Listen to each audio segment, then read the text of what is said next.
Right, guys, this is the No Stoplights podcast, and we're here with Superintendent of Scott County Schools, Billy Parker, to talk about the impact of House Bill 6 on the raises for the school employees and the SEEK program. All right.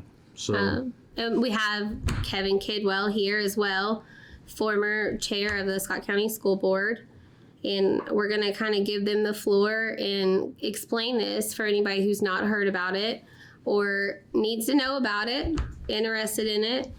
The more people who know, the more education we can get out there. Hopefully, we can figure this out together. all right. Thank you for having us. Thank you, Billy. I'm so glad to be able to sit down and have a conversation again. It's kind of like the old days when I was on your school board with you. Yeah. Enjoyed working with you so much, and I'm glad that you were able and willing to come out and take your Sunday afternoon to explain to everybody about this House Bill 6, because I realized from my past experience of being with the school board and working so closely with you how very important this particular bill is and how it can impact our community and school staff. Yeah.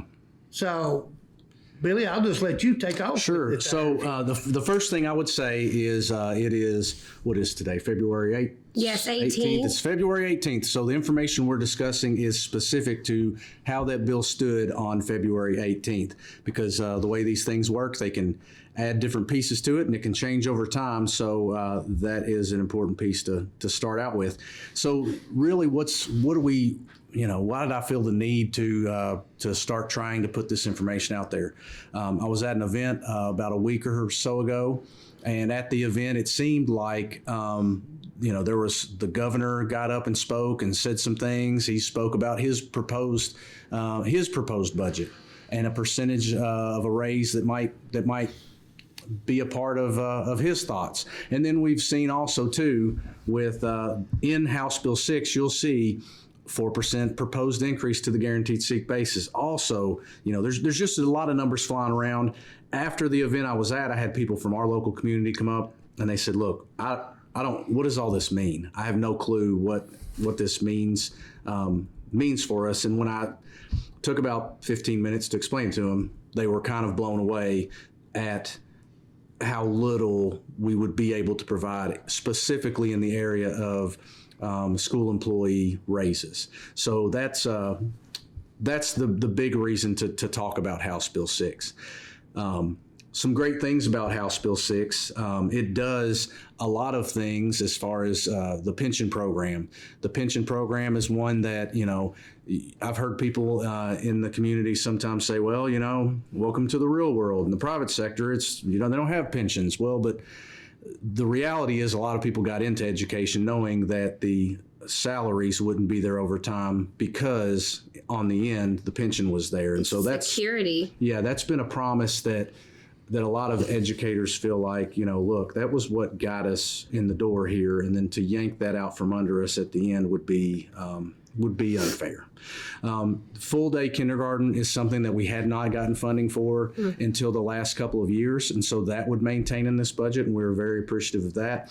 And then sometimes what will happen is you'll be given a mandate that says you've got to do X, Y, or Z with a certain amount of funding. And we've been given a lot of local discretion, and we appreciate that as superintendents, because sometimes even if they say they mandate a certain amount of funds to be used for whatever, the amount of funds doesn't always line up with what it is they're telling you that you need to use it for. So we appreciate that. And then they did some increases, and most of the increases were in things such as the state portion of employee health insurance. That's just something that was needed to maintain. State portion of the Kentucky Teacher Retirement System employer match, and the insurance that's tied to employees. So those are all great things, and we're really thankful for them. But the problem with those pots is that none of those pots could be used to impact any kind of school employee raises. Then the last little piece too is there's also funds that are dedicated to school construction. We've seen, I've said it numerous times, and I think in Scott County, there's a better understanding of this than in other places. I still hear, well, how are we building new schools and we don't have enough money. It's not the same bank account. That's right. Yeah. It's not the same purse. Yeah, when our funds filter down, there are different pots. That's the best way to describe it, is in pots. And the school construction fund pot is one that we can't use those for teacher compensation. So that's one of those things. So we did get some increases there, but again, can't be used for those reasons. So there's really, people will then ask, well, what can you use for teacher and staff raises? So there's 3 pots that we could use. I'm going to talk a little bit about the guaranteed base SEEK, transportation, and tier 1. And of those 3, transportation is probably the only one that makes sense to the average person because it's complicated. I waited on a lot of bus drivers, and that's its own frustration, I think. Yeah. It affects all of us. Yeah, well, I mean, on the daily, just at Southern States getting fuel, I mean, they would, have their, they'd say something, and I'd be like, oh. Mm-hmm. And they're great people, yes. just like the teachers. They're hardworking. They put up with a lot of stuff. Mm-hmm. Yeah, and I will say that's been an area when I came to, I grew up in Scott County, but I spent most of my career in Franklin County. And when I came to Scott County to work, my first job was interim transportation director. So that's been a role that my grandparents, great-grandparents served in the transportation department and in food service in Scott County schools for years ago. I grew up across the street from Miss True and Jeff. Yeah. So you know exactly. But she was always my first phone call if there was a snow day, because she'd always know before anybody. Yeah. But anyway, so I'll talk through some of those pots real quick. And so SEEK, you'll hear SEEK referenced, and SEEK stands for Support Education Excellence in Kentucky, and that's just a framework in which we exist. And when you hear SEEK funding, that's the basic foundation of school funding for the state. So the guaranteed base of SEEK, what you'll hear in this budget is that there are it sounds like increases in the budget for guaranteed base SEEK, $168 per pupil for the first year and $87 in the second year. Those are increases, but a graphic that I've really been wanting to drive home is that the problem that we have with the SEEK formula currently is that the increases that they're putting in the SEEK formula are offset by local property assessments. Now, in Scott County, we're used to this. We're considered a growth district. There's a handful of 10 to 20 districts across the state that deal with this every year. We always deal with this.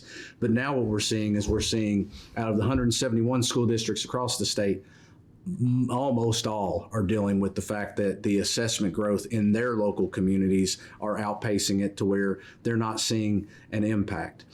For us, again, $168 the first year. In reality, because of the growth in our property assessments, we really see a decrease of $45 from the state portion on that side. And in year 2, it's even more dire, because instead of an increase of $87, we see a decrease of $112 from the state portion. We look at these factories and things that are coming.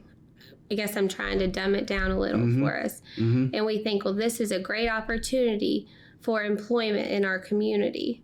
And that's the truth. Mm-hmm. And maybe we'll even have commuters come in, right? Mm-hmm. But at the end of the day, that means we get a smaller piece of the pie, right? Yes. And so, and the other thing to think about there too is sometimes people are like, well, you're growing, you're getting more funding. Mm-hmm. Well, sure, I am getting more funding because I have more kids. But I have more kids, so I have more kids that we have to use that funding for. So it's not like we just get more funding for the number of students we have. We get more funding for the increased number of students that we have. And that was part of my problem as a superintendent and assistant superintendent during the time that we were dealing with the pandemic. Was they froze the funding, which made sense for the smaller districts, but it crippled us because we were still growing, but yet we had to use that frozen amount of money for a growing number of students. So when you really look at it, and this is the part that I think is most confusing for people and has really been an eye-opener, when you hear that, like currently this school year that we're in right now, the amount per pupil is that $4,200 amount. And you think when you hear that sounds like that's how much we're getting from the state for that. But the reality is about 40% of that amount is actually being provided by the state. The rest is on the backs of our local community. It's kind of a blanket statement, right?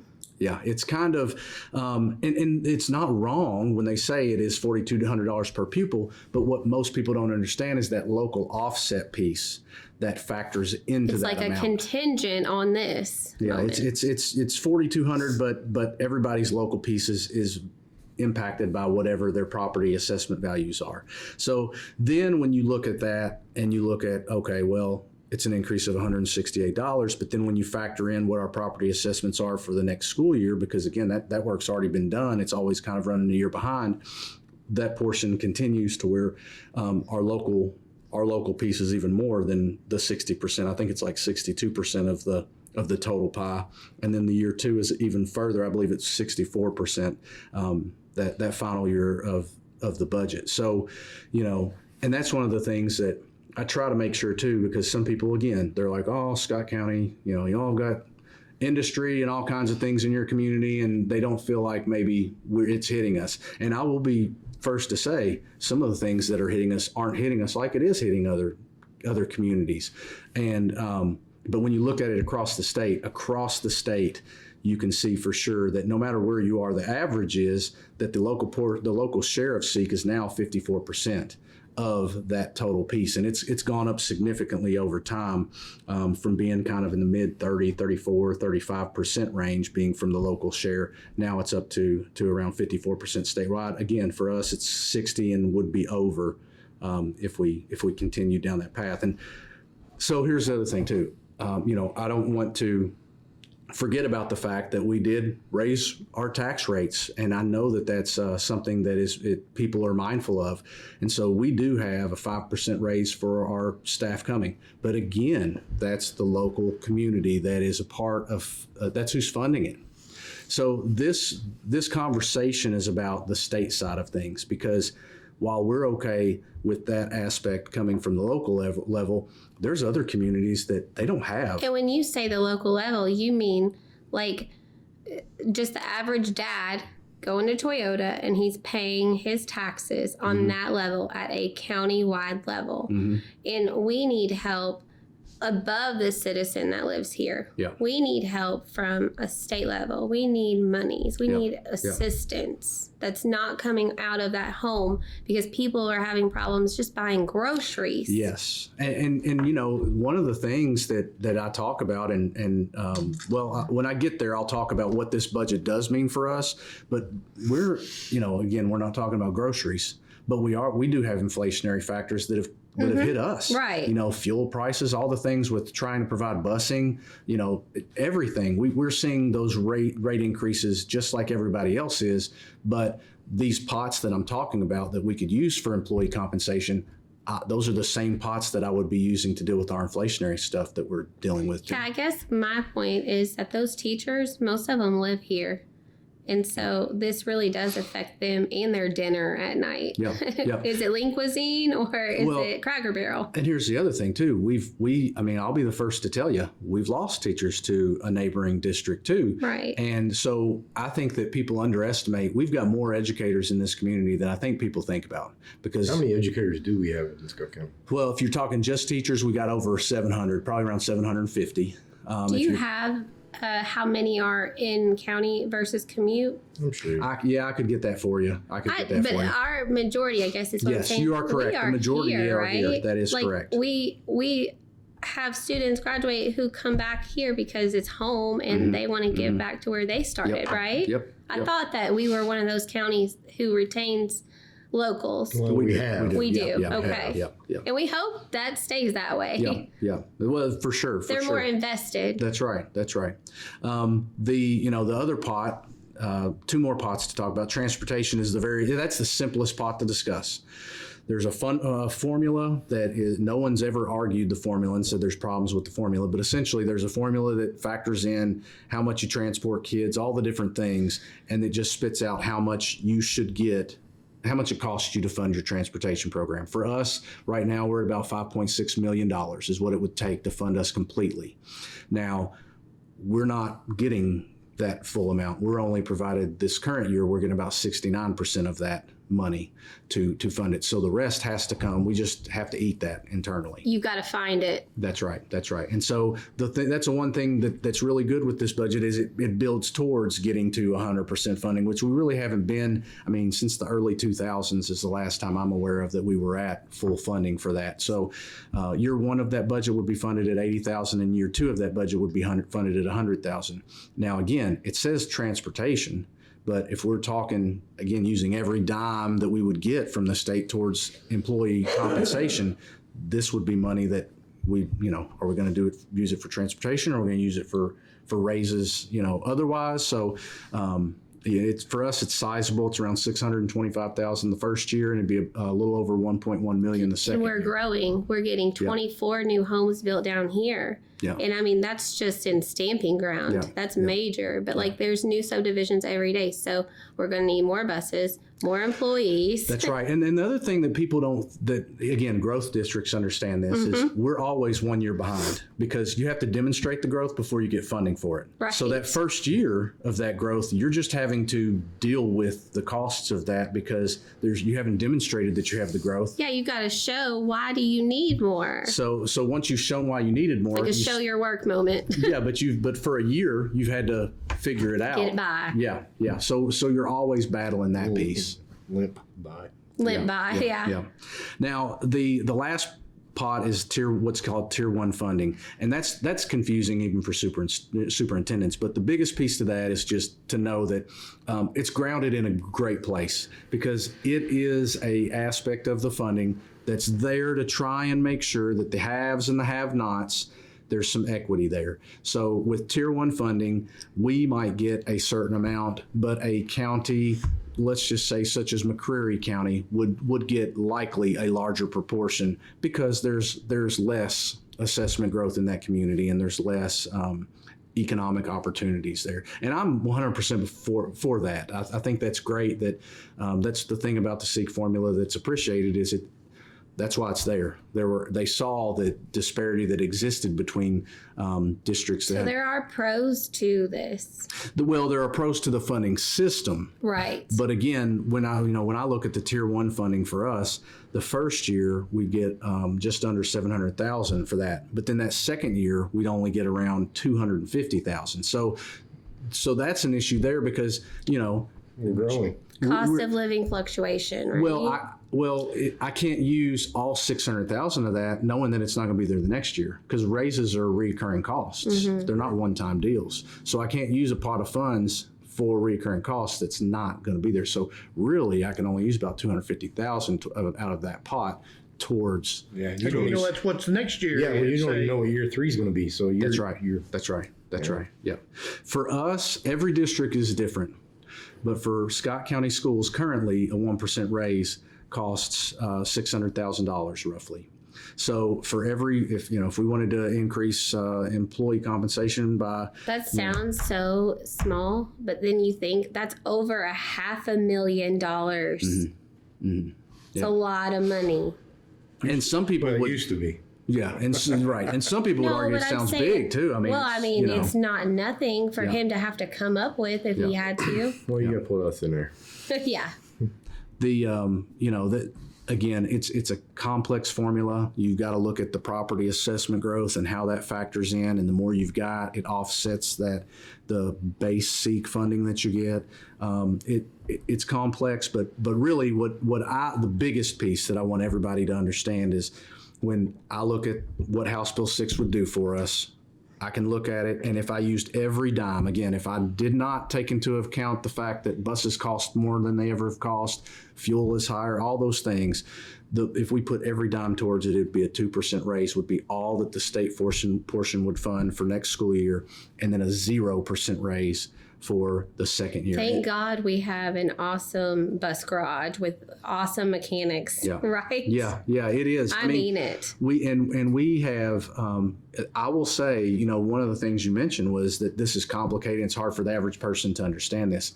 When we were dealing with that frozen funding, our bus drivers knew and understood the frozen funding piece better than superintendents in other districts. And that's because we had such a good conversational relationship to where Communication. I could explain it, and they're like, well, wait a minute, county over here is paying an extra $2,000 this, or they're doing that. Why can we not do that? And they understood. They that were the we were most dealing vocal with. people I'd wait on with the school system. Yeah, They yeah. do understand it. Yes, and that's the thing. So that's encouraging to me because we've got people that own racehorses that work for us as transportation drivers. We got single mothers that are just trying to get by. So we've got people from all walks of life, and it just encourages me that if we get the word out there, that's more people that would have some understanding. I get excited when I go to pick the kids up and I see a retiree sitting in there as a bus driver. That's what I was going to say. I love that. I love that. And because I know Guthrie Taylor on 227, he loves going and doing janitorial work, right? He's not a bus driver, but I'm just saying it gives them something to do. But then I also love seeing, like you said, this single mom who I know, like maybe from a mom group. I'm like, I see you, girl. Like, she's doing her best. Yep. And that's the other thing too with the transportation piece is we've just seen a shift. We're not as, we still have the aspects of it, but it's not as agrarian. There's not as much of the farm community because used to growing up, that was the deal. You My were a bus farmer, driver. and for the benefits, you were a bus driver, Well, and that's just how it rolled. My bus driver was Eddie Mulholland, and he was a WW or F, I forget what it was, wrestler, but he was also a farmer, and then as an adult, I waited on him as a farmer. Yep. But these were people who we knew in the community, and that's where I guess I was going with the teachers, is they're from here, and they give back to here. Yeah. Robert Wiley was mine, and he was a Yes. farmer, and he did his farm work, and then he drove us to and fro, and went back at it. But I did, one of the things that was really powerful this past week, we did have a press conference to talk about this issue because it's super complicated. But every district, 21 other superintendents came, more than that, probably in the neighborhood of around 40 superintendents that had conversed with me as we got up to that point. And I've got, a boatload of districts that we know how the budget hits them as well. Because I asked them, I was like, hey, can you share? Because I don't want people thinking, oh, well, it's just Scott County. It doesn't help. It doesn't hurt my community necessarily. It does more for my community than that. But if you look through that list, you see some communities that it does zero for them both years. So there's some communities that it's that extreme. I think the best one I saw was maybe a 2.5 in the first year, and then maybe a 2.6 percent raise that they could offer in the second year, and that was an anomaly because most of them were in the neighborhood of 1% to 2% the first year and 1% to 0% the second Couldn't year. hear a whole lot of what was happening at that press conference, but I did get to see your slideshow and your pie charts and stuff displayed, and it was very visually obvious why you're freaking out. You're not overreacting. No. And I also heard the part where you said, I learned something. I knew the teachers had a group, in Frankfort, but I didn't know that you have a group of superintendents where you all are a member of a special thing.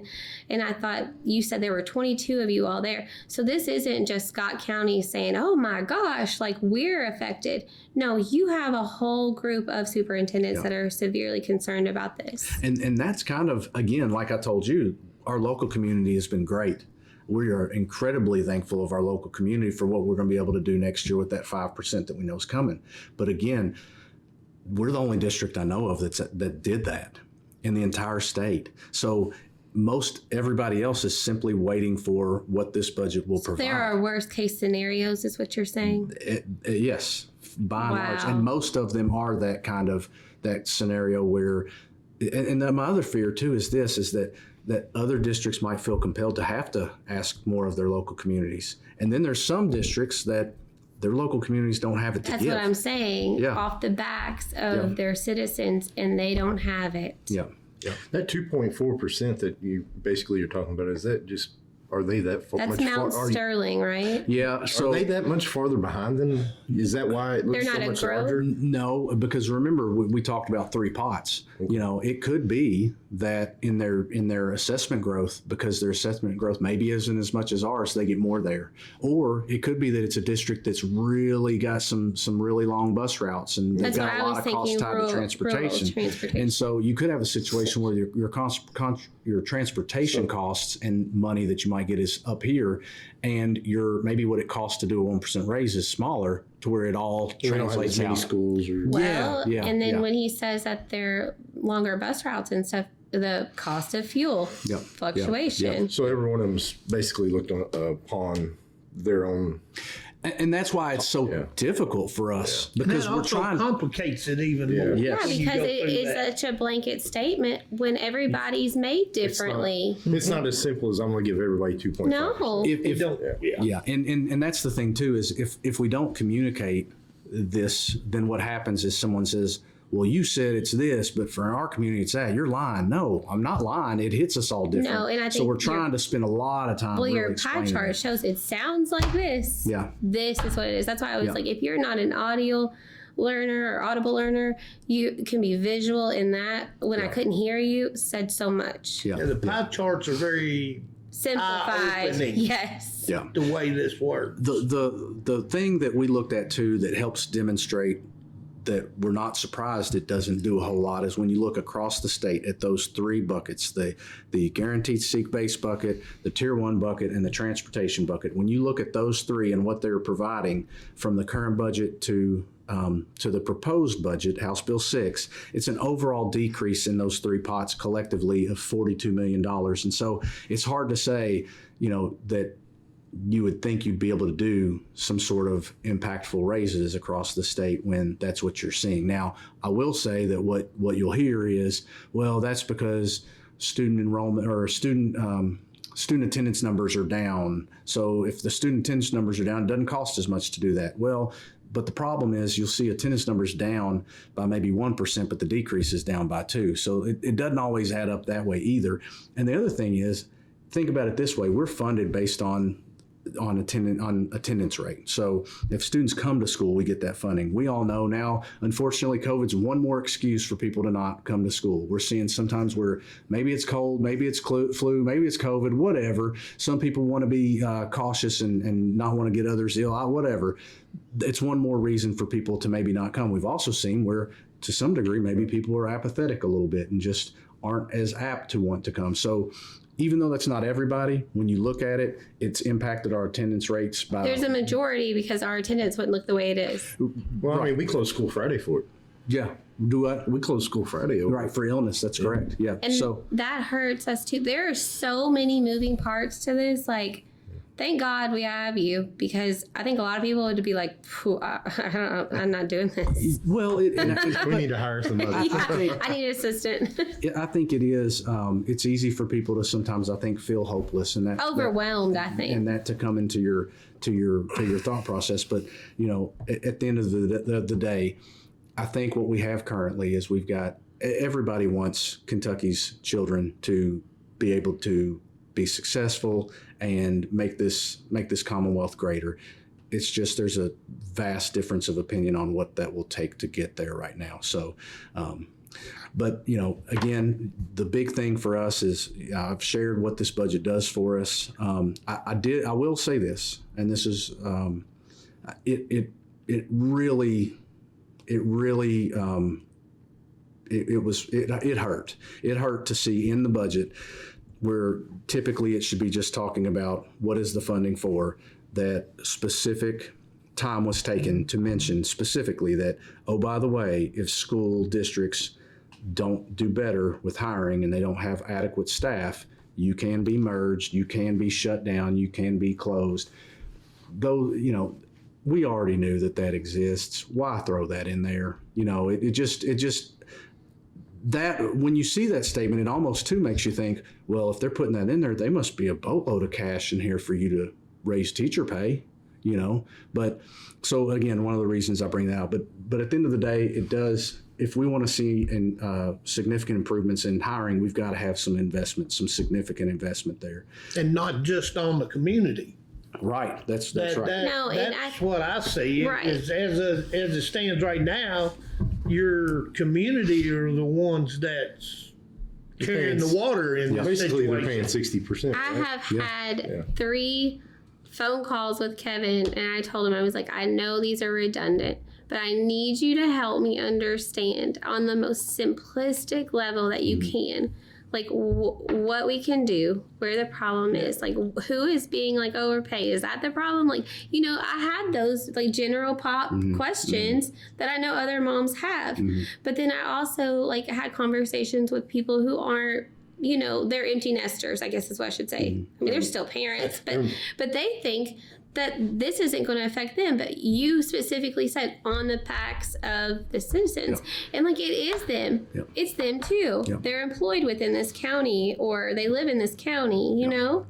So this is going to affect everybody. You can't Anybody say that lives inside Scott County is well, gonna or be any. impacted. And like he said, there's worse cases. So anybody, exactly it's a right. statewide thing. So as a number like thrown out there as a whole, it makes it seem like there's so much money that's going to be given to us, right?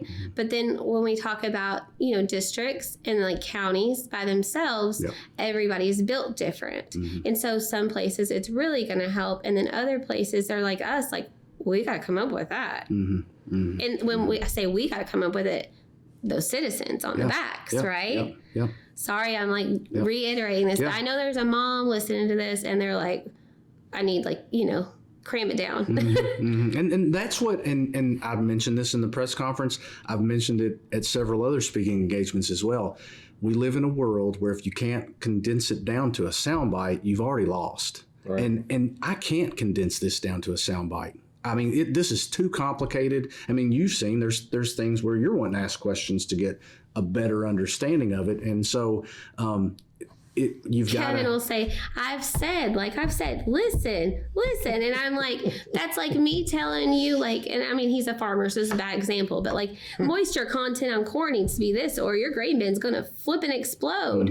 And like, he'll be like, well, why? And then you'll have to get into the gases and stuff. You know what I'm saying? But like, if you do something every day, it's way more simple than maybe a homemaker or a mechanic or whatever, because you've got to tell it to somebody who uses a different recipe for their paycheck, right? The one thing that has been, you know, there have been moments I think where people feel, you know, again, hopeless or just ignorant, trying to figure out what's going on. But the positive thing that I've seen from the past few weeks is by spending time to try and get the message out, more people reach out to me and say, wait a minute, like, help me understand. Or they'll reach out and they're like, hey, we're on your side. What can we do to help?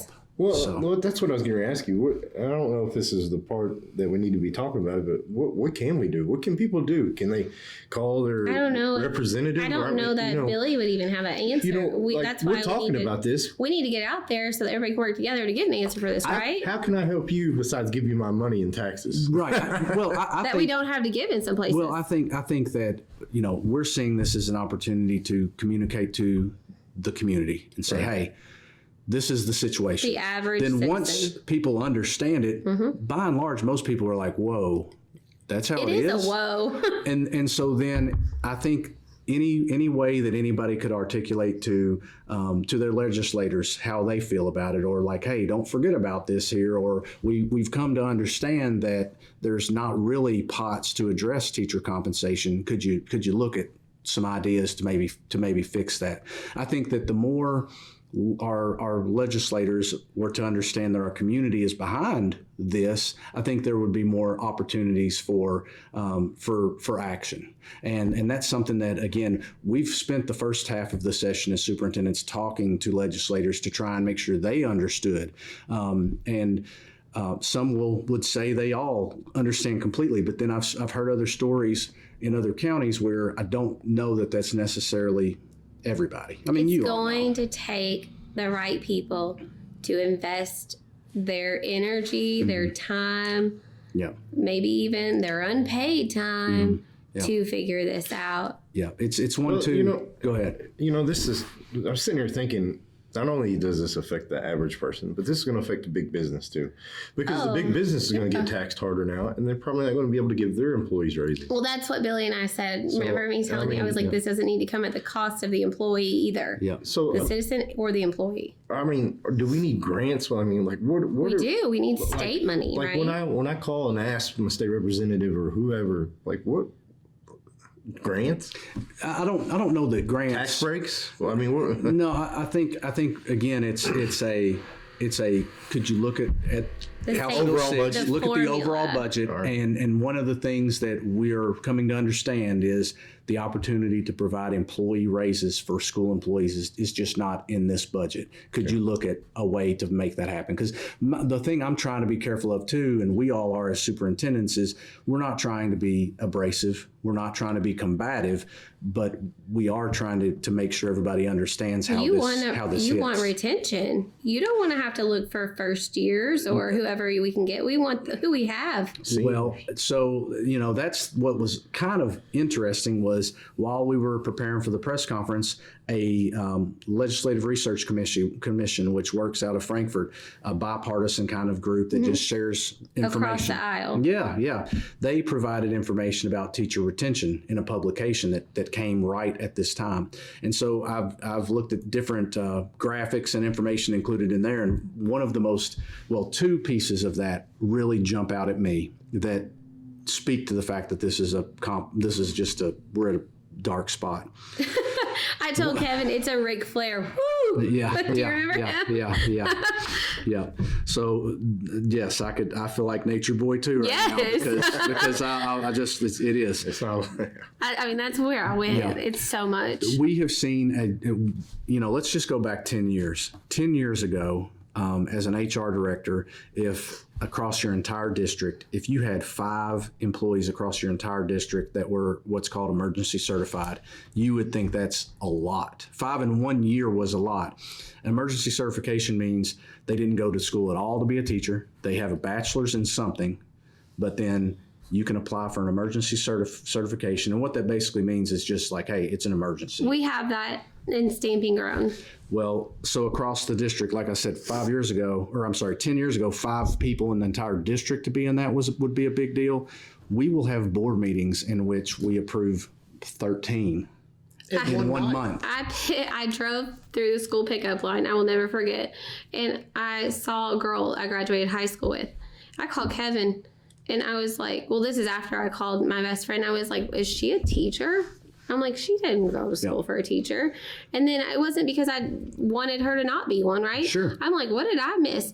And then my girlfriend's like, no, she's not a teacher. Like, she's probably a sub or something. Well, then I saw it every day. I called Kevin. I'm like, hold up. Do you have to go to school to be a teacher anymore? And that's when he explained to me. This was an emergency situation. Yeah. And that's where, at the end of the day, are we making it happen? Are we able to make school happen every day? Yes, we are. But you and I both know that, and I'm very thankful. I'm not at all trying to put anything against our emergency certified folks, because if we didn't have them, we wouldn't be able to do so. Those are people with a civic duty, and I have That's right. much respect for that, because churches sit empty because people don't have that as much anymore. I mean, not just churches, but I mean, it's hard to even get people to be electoral candidates for anything. Yeah. So much less step up to be a teacher to deal with kids all day. Right. But the truth also remains that we are scrambling to try and make sure that we provide as much as we can, as fast as we can in terms a quality of training. level. Yeah, in terms of training on the, after we get them in the door, because they didn't have those years of preparation to do that. And so just, I mean, when you just hear that, I had somebody in the community the other day reached out and they were like, I didn't realize that that's where we are. And that's why superintendents are like, It's eye-opening. we've been waving flag, like we're trying to call the attention of the world, like, here's the situation. It's a big deal.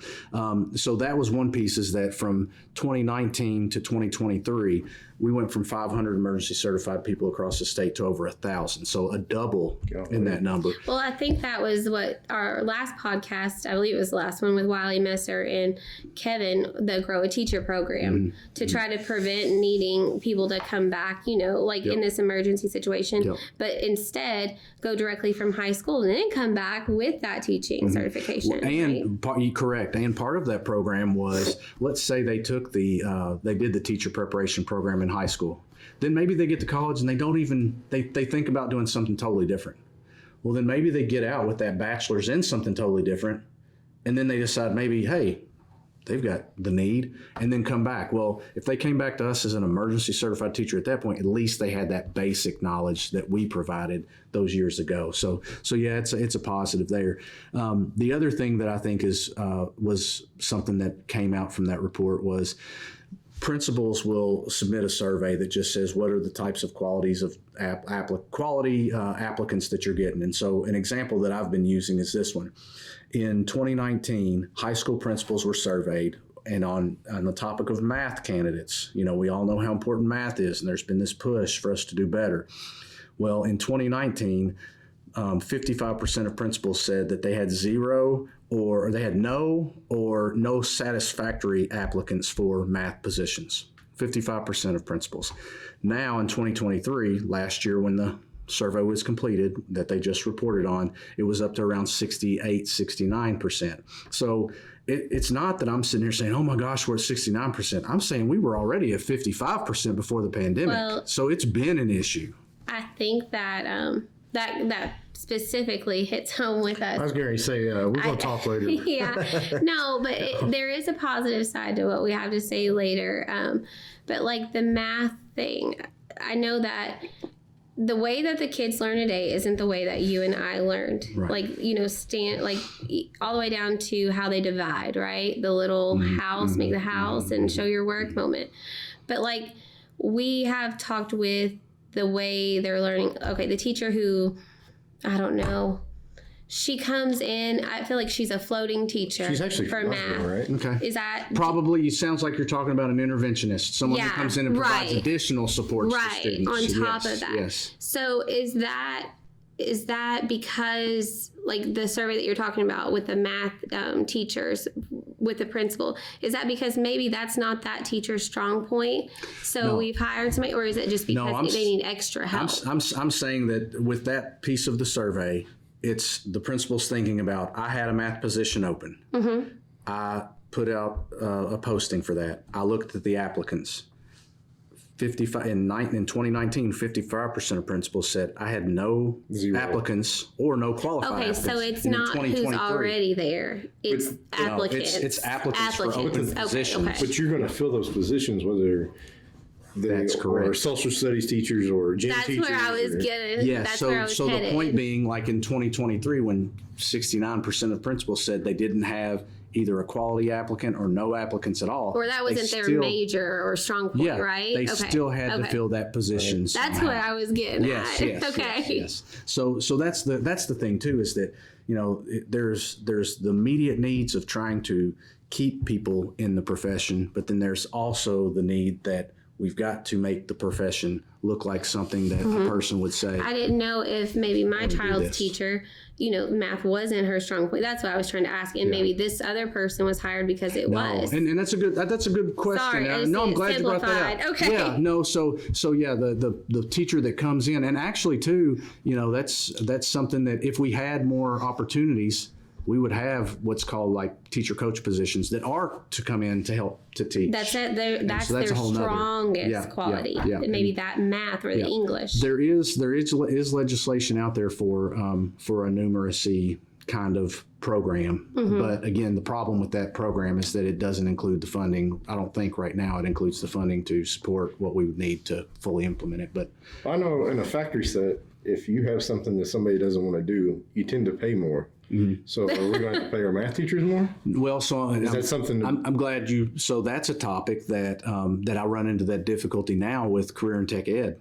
Like we've been trying forever to get skilled trades in both of our high schools. He needs another. We need to clone him, and we have so many more. He said, I hate when there's not enough of me to go around. He has people apply to be in. Away. Yes, right. I don't want us to turn people away for that. We're big supporters of. Well, and I mean, I'm surely you can understand. I don't either, but the situation is that I'm stuck with we don't have the funding either. I'm stuck with trying to figure out how to get somebody in the door. We all right, a math teacher too, but even with welding, like it's they can make more doing it than they can teaching it. Yeah, I know. And I can't, if I raise it for welding, well then I've got my physics teacher that comes in and says, well, wait a minute. There ain't too many people out there with my certification. What about me? With so him then you go to school he has, that's his passion project. That's why we have a person like Wiley Messer. Right. Not for that paycheck. Right. Right, but those are rare. But again, we've reached a point where in the past it was it was different. We had the pension system was not something people had to worry about being. It was security. Yeah, and now, I mean, think about it this way. You know, I can't imagine, you know, if we were spending as much time talking about, you know, the legislator pension fund, you know, they would probably not feel great about the fact that we were talking about that all the time. That's how teachers feel every day because they can't worry about what's going on in the classroom because of all this talk in the background. And I can't help but think that if it was any other career or social group, you know, that it would be a louder, you know, more heard problem. Right. You know what I'm saying? Yes, we should have people lining up to be teachers. We should pay them where everybody wants to be a teacher. Everybody wants to be a firefighter. You know, Everybody I just wants have to be a feeling that servant. if this were any other public servant or anything, that this wouldn't be something that we need to have another podcast on because it would be on everybody's mind. But this actually does touch every home in this district. If you own property in this kid county. or no kid, You live in this if you have a roof over your house, like, you know, on your house, you're stop paying and buy it. gas. Yeah. And that's the thing is trying to help people understand that it But does. they're not impact aware. everybody. I'm sure they're aware. They see it in their check. I don't know. Well, yeah, but Why did I make $10 I know, less this but year? I'm saying like they don't dig into it is what I'm trying to say. Yeah. So they don't. I will say, you know, and that's something that I've been very cognizant of in Scott County is I know we can't provide every single pathway that would exist connected to the real world, but we're trying really hard to provide a lot, and we're trying to provide more to where even if we maybe don't have everything, you know, I mean, look back, they say that there was a report done in 2018 and they said that 60% of the jobs that we have now didn't exist in 1940. So kind of applying that to it, one, I believe there's going to be jobs for everybody. There just might be some shifting of what you've got to do. But if you've got those soft skills that we all know, It takes that you all need to kinds have. of kinds, like socioeconomic backgrounds to make this world happen. That's right. It takes a street cleaner all the way to, you know, a CEO out of Toyota. I mean, it takes everybody, or we wouldn't be able to function. And I saw that the young lady, Alexandria, I forget what her last name was, on the floor at the last Senate meeting that I was telling you about. And she was out there. She said, I will be graduating, I believe it was Great Crossings High School with an associate's degree. That's incredible. And she will be able to continue on from there. But she also has a lifetime OSHA certification. And I thought, oh my gosh. So I had welding in, I believe, Mr. Fritsch and Mr. Sewell. It was part of my FFA. And it was, you know, it was so many, like it was a little mini class. I don't know a better way to explain it. It was a side hustle class. Yeah, there you go. And I thought I was going to school for early to earn college credit hours, right? I'd show up at like, I believe it was like 6:45 or 7:15 or something before high school started. But I didn't get like hours. This girl got an associate's degree. So you have so many opportunities, like you were saying. I mean, we have created the avenues to obtain things that weren't. They didn't exist when you were there or when I was there. One of the things that we shifted up we just started this year was going to block scheduling. And people, I kept hearing from the business community, we need more opportunities.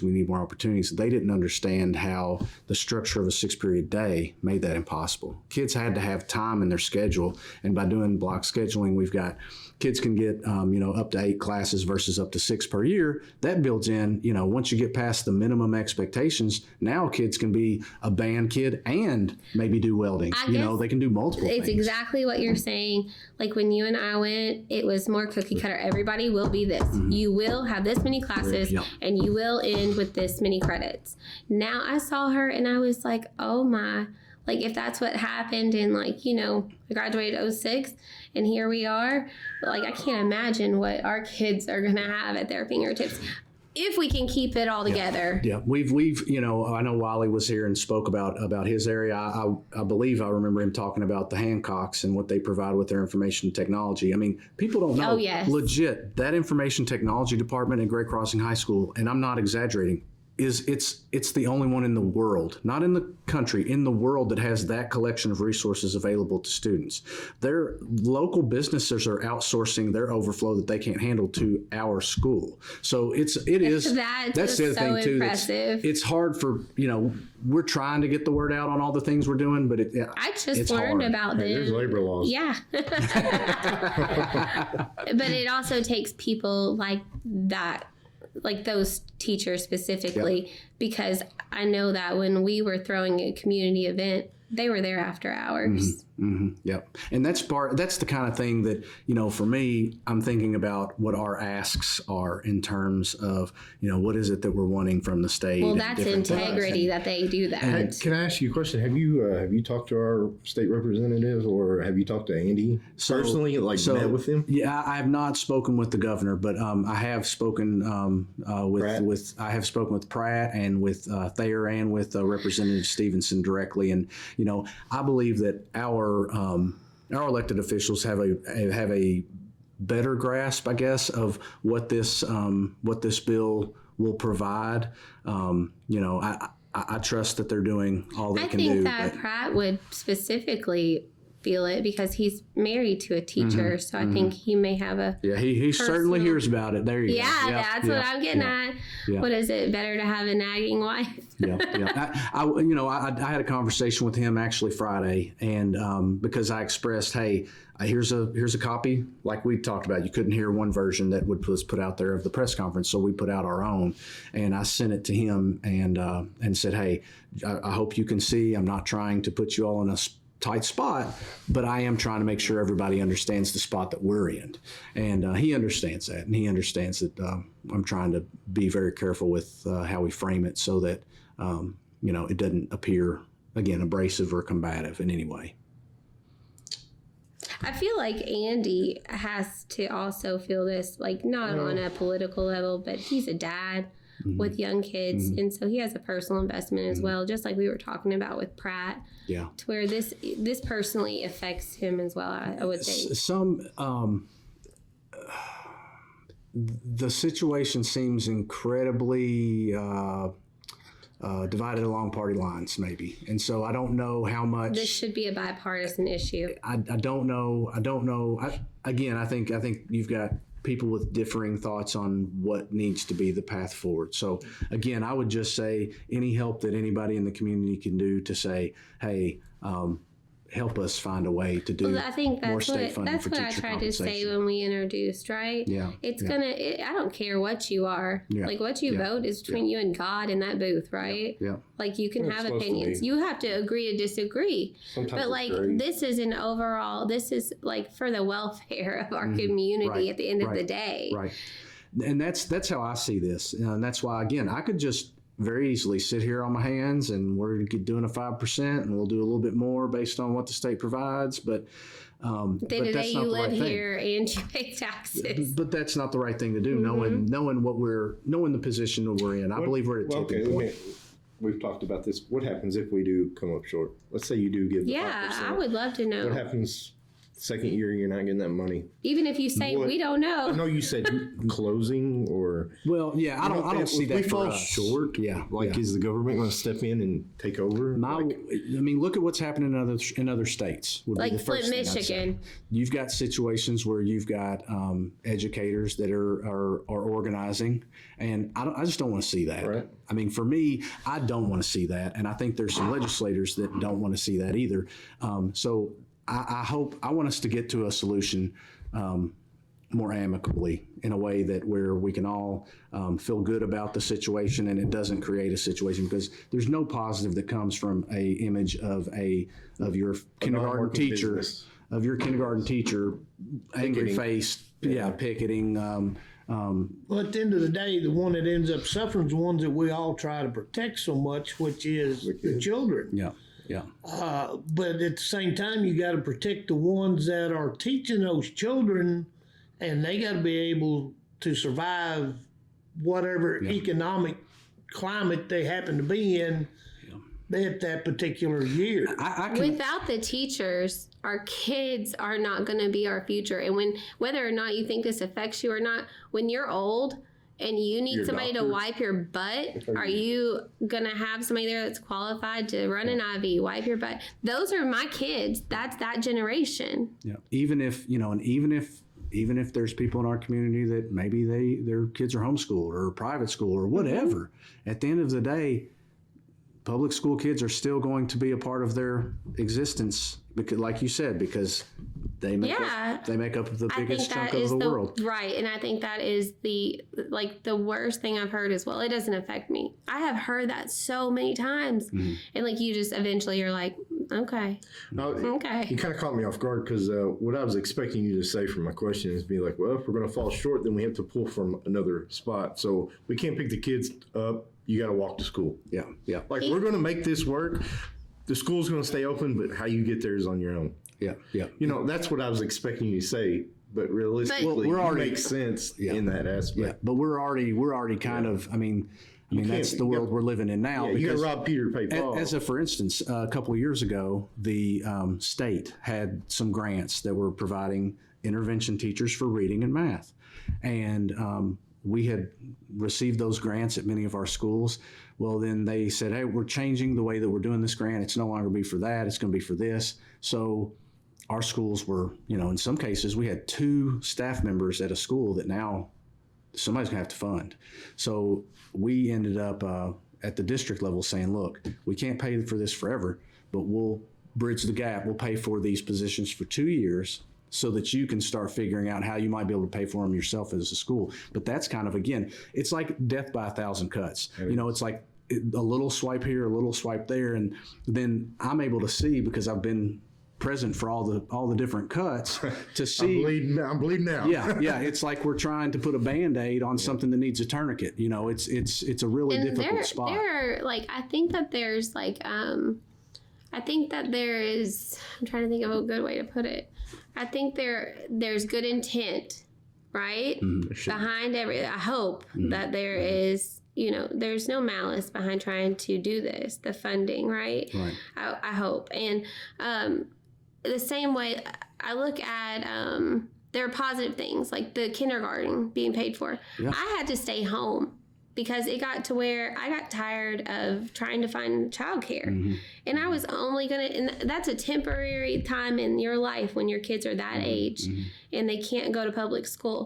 But when you're in it, it's not. But it's real life. You blink and it's over. Yeah, I mean, essentially, my paycheck was not worth anything like Cody's, right? So I drew the short straw, and I love staying with my kids. That's fine.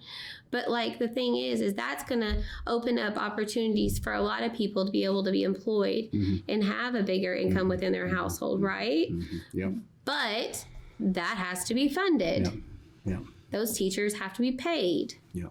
And then with that opening up, it's not a small pot of children anymore who will be accepted into that kindergarten, because that was a special group of kids who were able to be. You've talked about this. Yes, I know. It's a rabbit hole that's very personal with me, because I didn't want to be a stay-at-home mom. I loved working. Okay, I know, but I mean they're older now. Whatever, but that time, even though it's short, looking back on it, is very real when you're going through it. But what I'm saying is that is also, we look at it and we say, oh, that's great, free kindergarten for public schools. Okay, but we have to pay those teachers. And with that opening up to the whole general population in the public, that's a lot of kids, because I think we had 75 open enroll for kindergarten alone in stamping ground and preschool and all the things. People don't realize what a group. And a lot of people stayed home during COVID. We're about to have a whole lot more babies show up for that school, right? I mean, there was not a whole lot happening.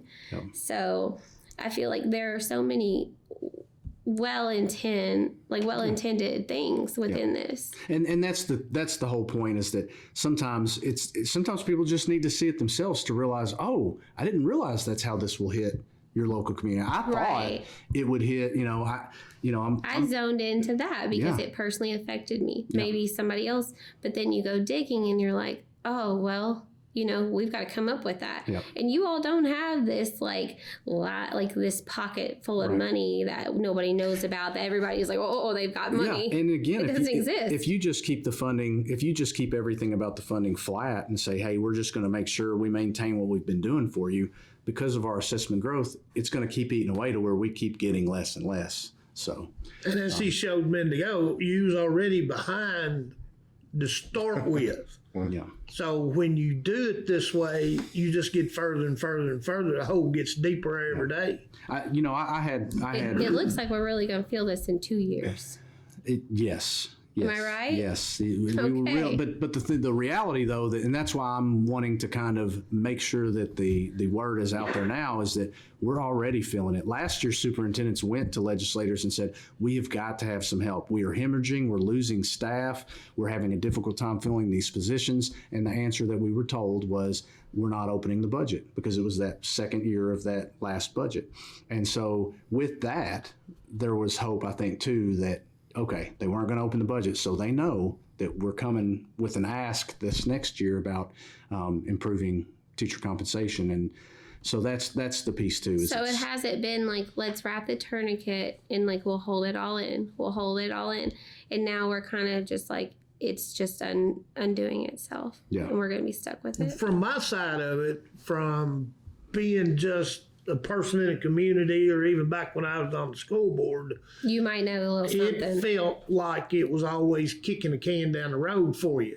Next year it'll be That's better. What I'm saying, they would tourniquet, dangle a carrot out in front of you. State Farm and you're like, okay, well, we'll struggle through one more year. And here you are at the end of it, because on my side of it, I feel like as far as the educators piece, they're standing on the edge of the cliff with a leg dangling over it right now. It's that critical to get something done. I know that just getting substitutes back when I was on the board was quite the challenge, not including a teacher that's got to be there every day. Mm-hmm. I guess what needs to be made most clear, other than the effects on our community's backs, I feel like is that this is not teachers being entitled by any means. Right. They actually have less than our teachers when we graduated with, because of the pension situation. Yeah, it's and you look at what teachers made before the pandemic and you look at what they make now. Is that amount more? Yes, technically dollar for dollar, it's more. But when you look at what inflation has done to it, they have less buying power now. That's when I say the cost of living, inflation, that's right. When they are getting paid more.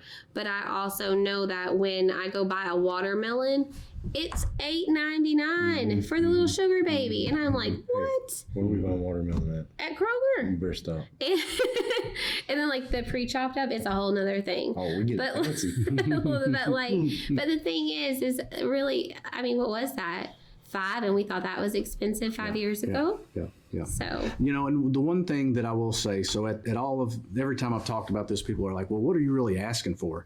Again, I was going to say that in closing statements. Yeah. Like you all had mentioned, I was part of the Kentucky Association of School Superintendents. That's a group that we have collectively just said, what are we asking for? And so we've just said, we're way off from what our buying power, so to speak, of our money per pupil did in the early 2000s, 2008 even. If we could just get back to that, that would put us in a much better spot. So there's a 4-year plan, and part of that 4-year plan is to ask for, instead of $168 in year one, to ask for a $300 increase in that guaranteed seat base. So from, instead of $4,200, $4,500, and then in year two, another $300 to make it $4,800. That's not cheap. I'm led to believe it costs around $380 million to You're do that not across the ignorant state. to this.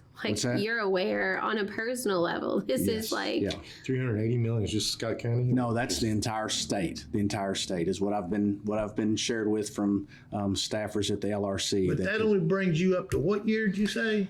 Well, that would bring us up to around 2008. That doesn't. That's part of a 4-year plan that would require more to get us up to that point. But again, to do that would put school districts in a much better spot. And if we got that kind of demonstration of support, then it would also show educators like, hey, our state, our legislature is supporting of what we're doing, and it might make them a It little kind of helps less, with that kicking a can down the road. a little less So- skeptical of going into education. Yeah. I guess the last thing that I want to bring up is how can the Gen Pop, like just everyday people, like what can they do to help this? Do you want them to write their senator? Do you want them, like, what can we do? What I've heard from legislators is they don't appreciate like a form letter or a template. Like if somebody developed a template and then everybody signs it, they're not paying any attention to that. Like, But if do there they was want a formula? Like, would they even entertain it if somebody had a better idea? I guess is what I'm saying. I think Do that they want to be flooded with those better ideas? I would hope that from what I've presented, that it'd be difficult for some way in the general population to take. It takes a lot of time to even understand the formula we're in to come up with maybe a better idea. I think just simply expressing to our legislators that, hey, school staff compensation is important. We need to find a way to find some funds to be able to do something there, because Who specifically can they reach out to, Billy? so I would say, from what I have found in the It's past, going to be not you, because That's right, you're here that's on a right, Sunday yeah, afternoon. You're already invested doing the most. yeah, it would be, for our community, it would be Senator Thayer, Representative Pratt, and Representative Stevenson. But every community is going to be different. It's just whoever they have locally, because I have found if you're not their constituent, they might not pay as much attention for sure. I'm just saying, within our local district in Scott County, you can reach out to Damon Thayer and Phillip Pratt and Stevenson. That's correct. Yep. And again, I think that the governor, we know, is supportive of more being done, but I'm just not sure in the current political climate how much. I don't know. I just want people to know their avenues for where they can be heard, and you never know. You can call there. It could be one of our janitors comes up with a solution to the whole thing. Yeah. I mean, you don't know. Right. It could be too, though. And maybe you can put this on as something you can visually see on the podcast at the end. We will. Is the legislators' emails, and there's a number you can call, and you can just say, "Hey, I'm in support of providing more funding for teacher raises, for school employee raises." Just leave and the more they do keep track of those kinds of things, and the more that they see that, and that's what I'm encouraging my fellow superintendents across the state to do, is to get the word out, so that if collectively everybody's getting the same kinds of calls, they understand that everybody values it and believes it's important. That was part of the reason why that we thought it was so important. Myself and Mr. Parker thought that more of the community needed to be aware of what was happening, because all they're getting right now are little tidbits, just what the news media can throw out as a headline sort of thing. And luckily, Superintendent Parker was more than glad to come and help with this, and he understands how complicated it is by a long shot. And thank you all, because this isn't like your average podcast that's you're talking on some kind of high level stuff that's not super fun. It's not politics either, though. It's on the backs of citizens. I don't know, you've said it best, like I can't say that enough. I feel like that is common terminology, right? Yep. We got kids. And we do. We are personally invested, but it, like we said, you don't have to have a kid. You just have to live in a district this is going to affect. And we got a lot of friends that are teachers. And we do. It's a sad thing. And I wouldn't want to do their job. I wouldn't. I'm not made that way. And that's why I was just like, God bless them. Mm-hmm. Yep, for sure. And that's what I think we're. Well, hopefully we can get the. And we might have the most, like, this is stamping ground. We have feral children who want to be outside all the time, and so they have a different breed down here. God bless them. That's what I mean when I say that. I've got some nieces that are part of the school community there, so I can. I don't know. They're pretty wild. But hey, Stamping Ground, seriously, That's where it great comes place. in handy that the teachers come from here. Yep.